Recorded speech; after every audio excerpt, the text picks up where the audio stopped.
സങ്കീർത്തനങ്ങൾ 34 അധ്യായം. ദൈവത്തിൻ്റെ സംരക്ഷണം. കർത്താവിനെ ഞാൻ എന്നും പുകഴ്ത്തും. അവിടുത്തെ സ്തുതികൾ എപ്പോഴും എൻ്റെ അധരങ്ങളിൽ ഉണ്ടായിരിക്കും. കർത്താവിൽ ഞാൻ അഭിമാനം കൊള്ളുന്നു. പീഡിതർ കേട്ട് ആനന്ദിക്കട്ടെ. എന്നോടൊത്ത് കർത്താവിനെ മഹത്വപ്പെടുത്തുവിൻ. നമുക്കൊരുമിച്ച് അവിടുത്തെ നാമത്തെ സ്തുതിക്കാം. ഞാൻ കർത്താവിനെ തേടി, അവിടുന്ന് എനിക്കുത്തരമരുളി. സർവഭയങ്ങളിലും നിന്ന് അവിടുന്ന് എന്നെ മോചിപ്പിച്ചു. അവിടുത്തെ നോക്കിയവർ പ്രകാശിതരായി, അവർ ലജ്ജിതരാവുകയില്ല. ഈ എളിയവൻ നിലവിളിച്ചു, കർത്താവ് കേട്ടു. എല്ലാ കഷ്ടതകളിലും നിന്ന് അവനെ രക്ഷിക്കുകയും ചെയ്തു. കർത്താവിൻ്റെ ദൂതൻ ദൈവഭക്തരുടെ ചുറ്റും പാളയമടിച്ച് അവരെ രക്ഷിക്കുന്നു. കർത്താവ് എത്ര നല്ലവനെന്ന് രുചിച്ചറിയുവിൻ. അവിടുത്തെ ആശ്രയിക്കുന്നവൻ ഭാഗ്യവാൻ. കർത്താവിൻ്റെ വിശുദ്ധരെ, അവിടുത്തെ ഭയപ്പെടുവിൻ. അവിടുത്തെ ഭയപ്പെടുന്നവർക്ക് ഒന്നിനും കുറവുണ്ടാവുകയില്ല.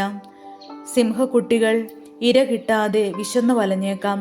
കർത്താവിനെ അന്വേഷിക്കുന്നവർക്ക് ഒന്നിനും കുറവുണ്ടാവുകയില്ല.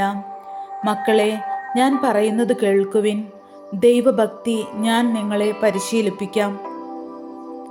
ജീവിതം ആഗ്രഹിക്കുകയും സന്തുഷ്ടമായ ദീർഘായുസ് അഭിലഷിക്കുകയും ചെയ്യുന്നുവോ? തിന്മയിൽ നിന്ന് നാവിനെയും വ്യാജഭാഷണത്തിൽ നിന്ന് അധരങ്ങളെയും സൂക്ഷിച്ചുകൊള്ളുവിൻ. തിന്മയിൽ നിന്നകന്ന് നന്മ ചെയ്യുവിൻ. സമാധാനം അന്വേഷിച്ച് അതിനെ പിന്തുടരുവിൻ. കർത്താവ് നീതിമാന്മാരെ കടാക്ഷിക്കുന്നു. അവിടുന്ന് അവരുടെ വിലാപം ശ്രവിക്കുന്നു. ദുഷ്കർമ്മികളുടെ ഓർമ്മ ഭൂമിയിൽ നിന്ന് വിച്ഛേദിക്കാൻ കർത്താവ് അവർക്കെതിരെ മുഖം തിരിക്കുന്നു. നീതിമാന്മാർ സഹായത്തിന് നിലവിളിക്കുമ്പോൾ കർത്താവ് കേൾക്കുന്നു. അവരെ സകലവിധ കഷ്ടതകളിലും നിന്ന് രക്ഷിക്കുന്നു. ഹൃദയം നുറുങ്ങിയവർക്ക് കർത്താവ് സമീപസ്ഥനാണ്. മനമുരുകിയവരെ അവിടുന്ന് രക്ഷിക്കുന്നു. നീതിമാന്റെ ക്ലേശങ്ങൾ അസംഖ്യമാണ്.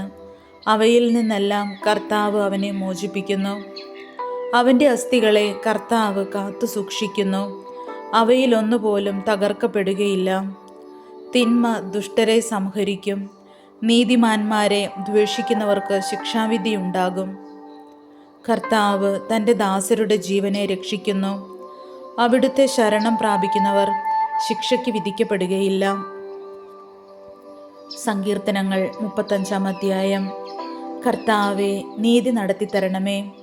കർത്താവെ, എന്നിൽ കുറ്റം ആരോപിക്കുന്നവനിൽ അങ്ങ് കുറ്റം ആരോപിക്കണമേ.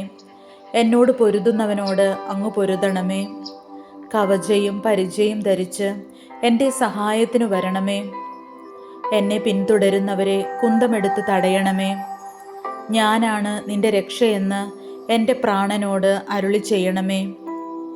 എൻ്റെ ജീവൻ വേട്ടയാടുന്നവരെ ലജ്ജിതരും അപമാനിതരുമാക്കണമേ.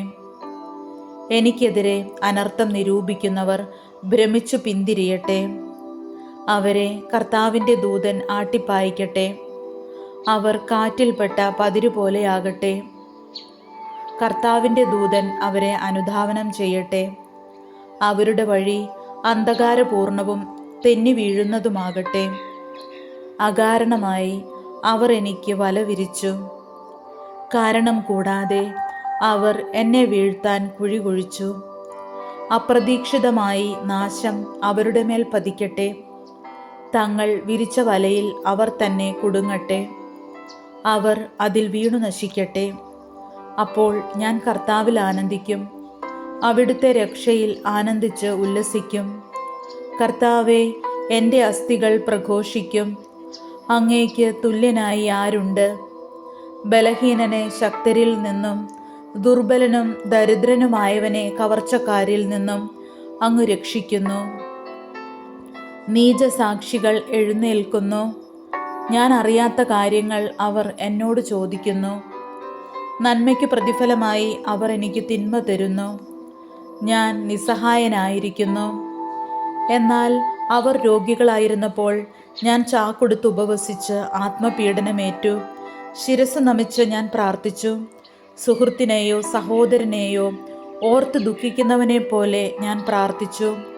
അമ്മയെ ഓർത്ത് വിലപിക്കുന്നവനെ പോലെ കരഞ്ഞുകൊണ്ട് തല കുനിച്ചു നടന്നു. എന്നാൽ അവർ എൻ്റെ വീഴ്ചയിൽ കൂട്ടം കൂടി ആഹ്ലാദിച്ചു. ഞാൻ അറിയാത്ത മുടന്തന്മാർ നിർത്താതെ എന്നെ പരിഹസിച്ചു. അവർ എന്നെ ക്രൂരമായി പരിഹസിച്ചു, എൻ്റെ നേരെ പല്ലിറുമി. കർത്താവെ, അങ്ങ് എത്ര നാളിത് നോക്കി നിൽക്കും? അവരുടെ ആക്രമണങ്ങളിൽ നിന്ന് എന്നെ രക്ഷിക്കണമേ. ഈ സിംഹങ്ങളിൽ നിന്ന് എൻ്റെ ജീവനെ രക്ഷിക്കണമേ. അപ്പോൾ ഞാൻ മഹാസഭയിൽ അങ്ങേക്ക് നന്ദി പ്രകാശിപ്പിക്കും. ജനസമൂഹത്തിൽ ഞാൻ അങ്ങയെ സ്തുതിക്കും.